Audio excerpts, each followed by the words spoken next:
jusqu'à 9h, Good Morning Business. Jusqu'où ira la Chine? Jean-François Di Meglio, président de l'Institut de recherche Asia Centre, est notre invité. Bonjour. Bonjour.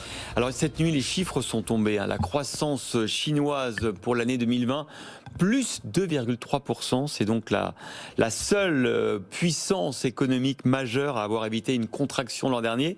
Et en plus, au dernier trimestre, au T4 2020, ça s'accélère, plus 6,5% en rythme annuel. Les prévisionnistes tablaient sur 6,1. C'est incroyable. Il y a eu un seul trimestre de contraction l'an dernier. Oui, alors cela dit, le 2,3 bien sûr nous ramène plus de 40 ans en arrière, puisque ça fait plus de 40 ans que la Chine n'avait pas cru à un rythme aussi lent, va-t-on dire. Vous avez parfaitement raison de mettre en évidence ce contraste entre la plus grande économie d'Asie, la deuxième économie du monde qui est en croissance et toutes les autres économies mondiales qui affichent des chiffres négatifs. Alors il faut rappeler quand même que la Chine a 3 éléments d'avance par rapport à tous ceux à qui on la compare. Le premier élément d'avance, c'est qu'elle avait déjà l'expérience d'une pandémie en 2003. Donc elle était relativement préparée. Le deuxième élément d'avance, eh bien, c'est que cette pandémie, elle a commencé en Chine. Et puis le troisième élément d'avance, c'est que la Chine est déjà dans un modèle économique que nous sommes en train d'adapter progressivement et d'adopter progressivement, c'est-à-dire un modèle interventionniste. La Chine, c'est avant tout un pays où l'État est capable d'agir sur les leviers. Et vous croyez, c'est intéressant que vous disiez ça comme ça, vous croyez que c'est plus efficace une économie où l'État intervient?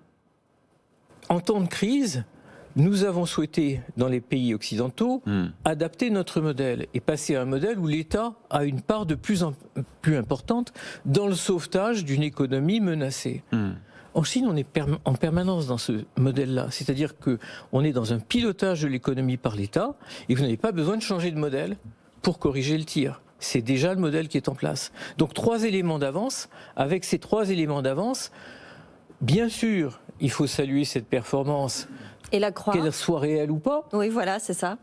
En tout cas, quand on regarde ce qui se passe en Chine, bien sûr, les médias ne parlent pas de la pandémie au quotidien. Bien sûr, les personnes se promènent dans les rues de Shanghai sans masque. Et bien sûr, la plupart des activités reviennent à la normale, la statistique le montre. La seule qui ne soit pas revenue totalement à la normale et qui soit en dessous des attentes, c'est la consommation. Oui. Il faut se souvenir aussi qui a diminué en voilà, 2020. Qui est en régression. Et là, bien sûr, c'est un retour aussi vers le passé, parce que ce changement de modèle de la Chine qu'on nous a annoncé depuis très longtemps, c'est-à-dire cette circulation duale dont la publicité a été faite à grand renfort de slogans pendant toute l'année 2020. C'est-à-dire on va se reposer beaucoup sur l'économie domestique et beaucoup moins sur les exportations. Eh bien, elle repose sur la consommation intérieure. La consommation intérieure n'est pas encore là, elle est en régression sur 2020.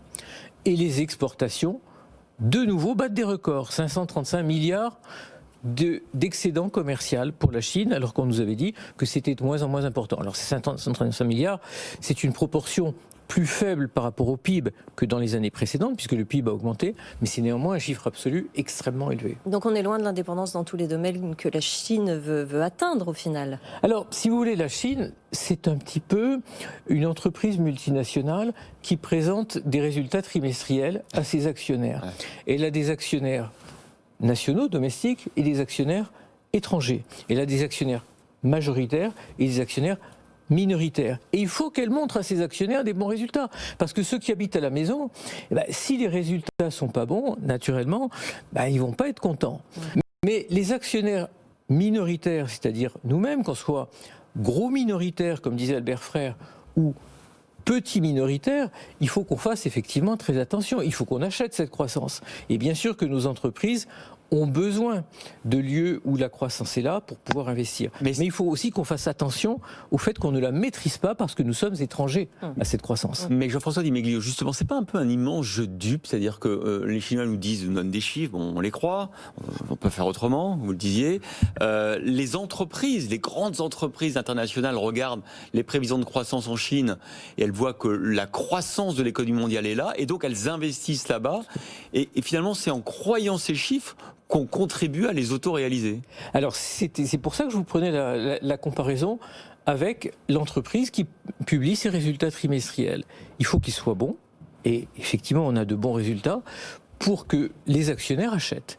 L'actionnaire, c'est qui? C'est la multinationale qui va investir. La Chine a besoin d'investissements étrangers. Elle a besoin de 100 milliards de dollars à peu près d'investissements étrangers. Elle était en risque, avant la pandémie, d'avoir une balance des paiements qui serait passée en négatif. Et ça, pour la croissance chinoise, c'est pas bon. Donc ce message, nous sommes en croissance, il est extrêmement important pour apporter, bien sûr, ces investissements dont elle a besoin. Mais un investisseur, il doit aussi faire attention, non seulement à l'environnement dans lequel il investit, mais à la capacité de sortir.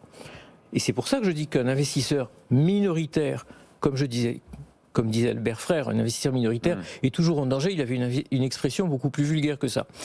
Et l'investisseur minoritaire, s'il est gros, il a d'autant plus de risques. C'est-à-dire, si vous avez beaucoup de vos billes en Chine par rapport au reste du monde, si c'est un investisseur minoritaire qui a quelques billes en Chine, eh bien, il fait attention, mais il doit être en Chine, il ne peut pas faire autrement. Mais d'ailleurs, il y a l'accord d'investissement entre l'Europe et la Chine qui peut donner confiance, en tout cas sécuriser. Donc cet accord, il a du chemin à faire. Hein. Ouais. C'est-à-dire que, bien sûr, il a été annoncé, il fallait qu'il arrive avant le 31 décembre, de façon à ce que l'Allemagne, qui l'avait en main, puisse effectivement le conduire jusqu'au bout.